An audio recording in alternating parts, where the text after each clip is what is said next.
Hello everybody, I'm Matt and welcome back to the Fortress of Solitude. Today we're going to be talking about The Adventures of Superman, Book of L, Issue 1 by Philip Kennedy Johnson, Scott Godlewski and Alex Guimarães. The much anticipated follow-up to Philip Kennedy Johnson's amazing WARWORLD saga is finally here, as Johnson thrusts us into the far corners of the galaxy, where the Phalosian Krillux climbs up the arm of a stone giant, seeking out the weapon he could use to finally destroy not just Mongol, but also the United Planets, the Spark of Olgrin. During his travels, he found out that there were 7 god aspects like the Spark of Olgrin, and the wielder of all 7 would be as powerful as Olgrin himself and could shape the universe how they please. Krill intends on capturing these powers, reaching the tip of the stone giant's hand where a blue power crackles. He reaches out for the power as the being that was once WARWORLD explodes around him. So Johnson is wasting no time just kind of thrusting us into the story here, returning to Krillux, who we haven't seen since the WARWORLD saga, and setting him up as the main antagonist here, wanting him to collect the 7 infinity MacGuffins to rule everything and get his revenge. It's kind of a tried and true story for a villain. It's fun stuff, and it reminds me that Johnson has a knack for writing these just huge in scale, lore heavy chapters that capture my attention like right off the bat, with all of this really cool little details of like the Fire of Olgrin and where it came from in the universe, and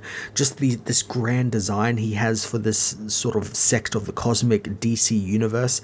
And then of course you've got Scott Godlewski's brilliantly vibrant artwork to back it up. Back in Smallville, Clark lovingly watches over Osel and Othel as they plant seeds on the Kent farm, reminding himself of his own father and how Pa Kent taught him that as well. I have missed these characters greatly, and I'm glad they are back in the pages of comics. I know they were in limbo there because of this book, that people couldn't use them because of what was happening in this book, and this book got delayed quite a fair bit, and there was shift and internal things and all this sort of stuff happening that prevented it from coming out sooner, which is why these characters kind of just disappeared from a lot of books. But I'm glad that it's finally happening. We get the Star Child and Red Sun back, and I'm really glad for it. Up on the Kent farm porch, Lois is busy working while John helps Ma with her crossword. Pa Kent comes to see Othel and Osel, asking about their seeds and how they planted them. Ma thinks Jonathan needs a little help with the gate fencing, and Clark is happy to help, wanting to get the kids cleaned up first. All of this wholesome, quiet family life stuff is what's been missing from these Superman books, more so the main Superman ongoing than Action Comics. And of course there's story reasons for that. We've got big events coming up, it's setting up all that sort of stuff. We don't really have time for this sort of stuff, but it's great we get a moment here to just kind of chill out with the extended Kent family, some of which we haven't seen in a long while. Osel and Othel also just being treated as Clark's kids, and John's brother and sister is perfect as well. It's as it should be. John takes the kids to go and play coney ball across the fields as Ma comments about how the kids are adjusting well to life. Clark, however, knows that WARWORLD will always be part of them, and they'll one day have to reckon with the power that is inside Osel's blood. So Johnson keeps doing this thing throughout this entire section of the book where he keeps cutting to Pa Kent, and he's like struggling on the farm, struggling to do like his tasks around the farm.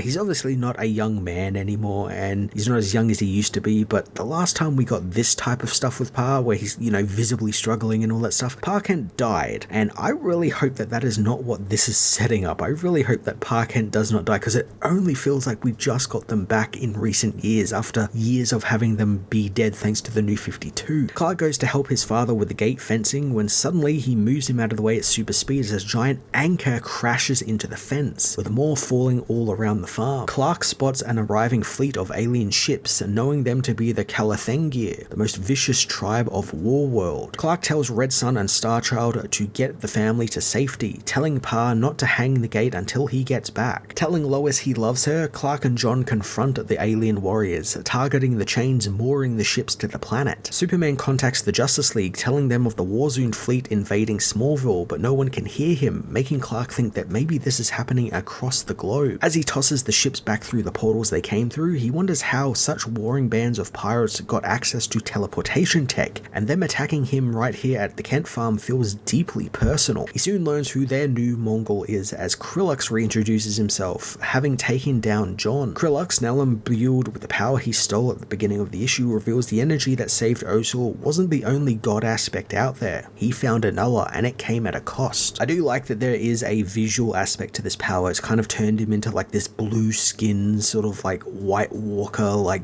demon warrior warrior, and he no longer has the eye patch, and it's just like this black void with a blue eye in the middle of it. It looks really cool. The warrior soon finds Othel and Othel, taking them hostage as Superman asks if the man's hatred for him has blinded him to the fact that he's doing exactly what Mongol did to his world. I'm really happy that Krill is back as the villain here. He was criminally underrated as a character in that WARWORLD saga, and it's a shame it took so long for the book to come out, since I think a lot of people kind of got lost to who he is and what his motivations are. On a base level, he's kind of an inverse of Superman, but one that's a bit more savage and, you know, the more animalistic aspects of Superman, and I really like that it's kind of playing that up here as well. He's just like a savage version of Superman. Quill grabs Othel, telling Superman when he has remade the world as it should be, the hero and his family will have a place in it. Superman grabs Krill, but the power stops him, telling him that he has a part to play in this, but not yet. Far, far into the future, a group of beings begin looking for someone they call the Lightborn. A man named Ronan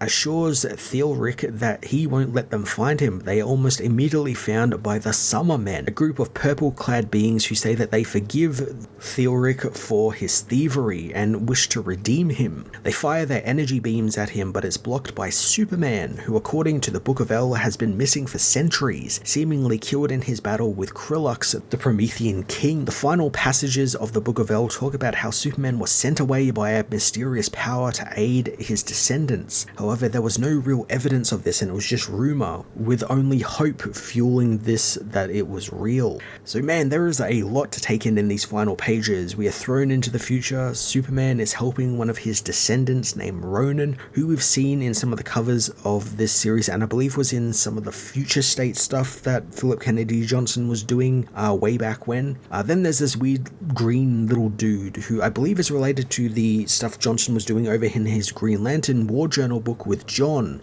with this future stuff that he was setting up with John in that book. It's an exciting cliffhanger to end on, and I'm a sucker for stories where Superman gets thrown into the future and he gets to see the kind of symbol he becomes and the inspiration he becomes for a lot of people, and I'm sure we're going to see a lot of that through this series. Also, if it means Johnson keeps writing this weird cosmic horror, Dark Souls-esque stuff, you know, the lore for the god aspects and the Olgrim, Spark of Olgrim and all that sort of stuff, I am all for it. Book of El issue 1 was a surprisingly short and to the point issue, mostly since it was done with a hell of a lot of double page spreads, which I'm not complaining about because they will look fantastic thanks to Scott Godlewski. Johnson doesn't miss a beat and thrusts us into his WARWORLD story yet again with barely any hand holding, meaning this book isn't really new reader friendly. It wasn't going to be reader friendly to begin with, but I do strongly suggest that you guys go and check out the WARWORLD saga if you haven't. I'll throw a link at the end of this video to my breakdown of the story. It's a fantastic, new, refreshing Superman story, one of the best in the last decade. Apart from that, I love everything it sets up here with Krillux making a big return as the villain and Superman getting thrust into the future, and I can't wait to see what Johnson has in store for us and for the Man of Tomorrow. I'm going to give this issue a 9 out of 10.